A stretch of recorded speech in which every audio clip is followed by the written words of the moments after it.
Ei, galera. Bom, este é um assunto sempre bastante atual e que eu percebo que tem pessoas com dúvidas sobre isto até hoje. A questão é: você pode usar um nome que já foi patenteado por outra pessoa ou empresa? A resposta é depende. Depende porque você consegue os direitos de exclusividade e titularidade de um nome. Pode ser artístico, empresarial, de personagem, de história. Se for um nome pouco comum, nada comum, único, inédito, ou nome e sobrenome ao mesmo tempo. Vou dar alguns exemplos para que fique bem claro o que eu quero dizer com isso tudo. Muitos de vocês já sabem que houve uma, digamos, treta entre a Marvel Comics e a DC Comics pelo uso do nome Capitão Marvel. Como muitos já sabem, o Capitão Marvel da DC foi criado antes do que o da Marvel, mas a Marvel detém os direitos de publicar uma revista com o nome de Capitão Marvel primeiro que a DC.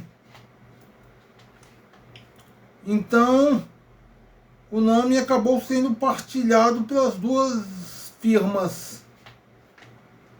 A Marvel ficou com o seu Capitão Marvel e a DC ficou com o seu Capitão Marvel também. Este último da DC tem sido atualmente chamado de Shazam, que não vem ao caso agora, não é matéria para este vídeo. Enfim, houve também casos parecidos, como os de Dennis ou Pimentinha, nome partilhado por Hank Ketchum e David Lowe, e os Caça-Fantasmas, nome partilhado pela Filmation Associates e a Columbia Pictures.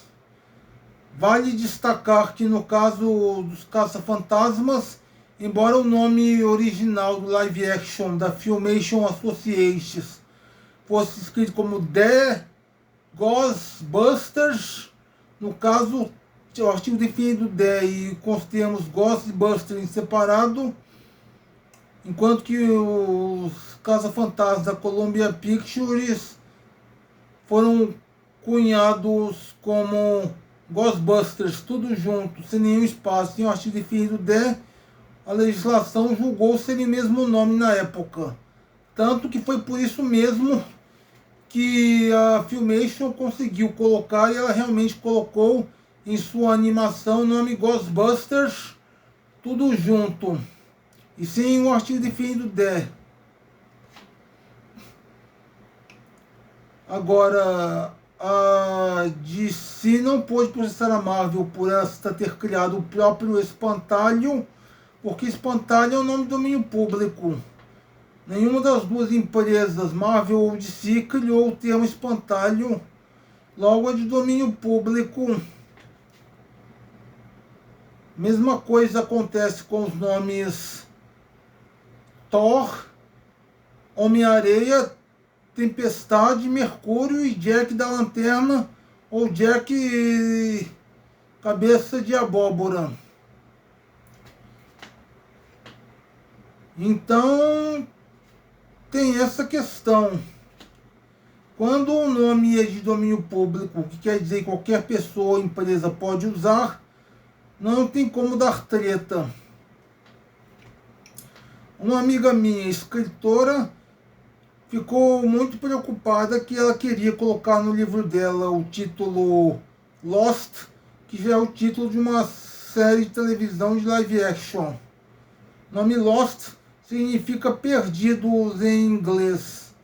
Se a palavra é Lost já existe no dicionário de inglês há séculos, então qualquer pessoa pode criar uma obra com o nome Lost. Claro que vai ser falta de criatividade e também confundir muitos fãs, mas por extensão não é proibido de se fazer isso, de forma alguma. Agora, lá em Hollywood, não pode ter dois atores ou duas atrizes com o mesmo nome artístico. Michael Keaton se chama Michael John Douglas. Ele chegou lá em Hollywood e foi informado que já tinha Michael Douglas.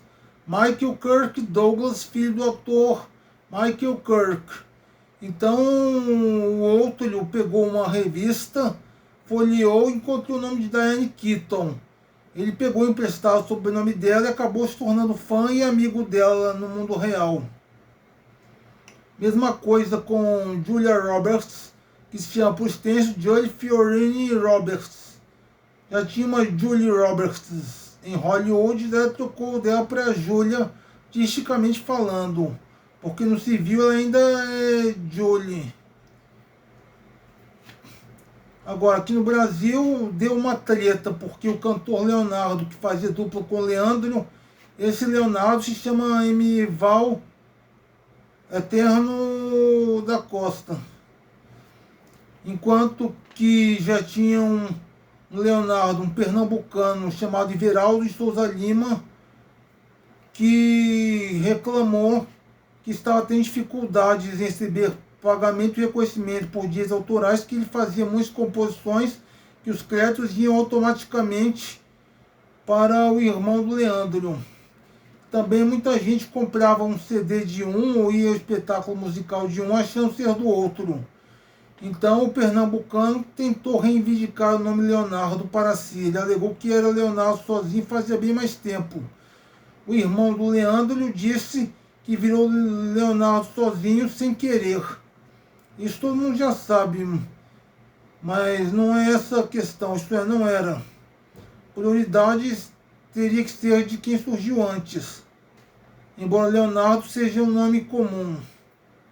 Qualquer pessoa de qualquer área, artística ou não, pode assinar com o nome de Leonardo sem nenhum complemento, mas daí o Everaldo de Souza Lima, pernambucano, ele se cansou de lutar contra o goiano e passou a assinar como Leonardo Sullivan, em homenagem a seu irmão, que assina como Michael Sullivan.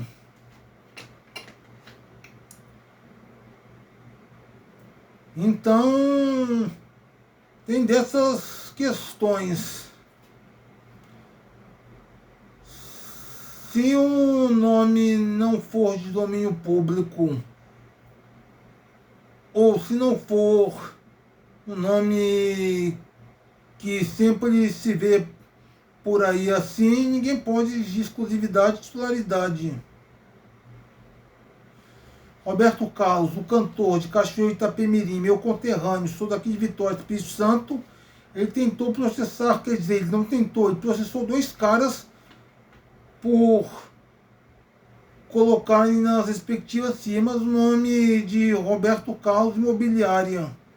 Olha, tem um monte de Roberto Carlos por aí, até o futebolista que eu creio usar isso aqui, ele ter se registrado com Roberto Carlos por causa do outro, não.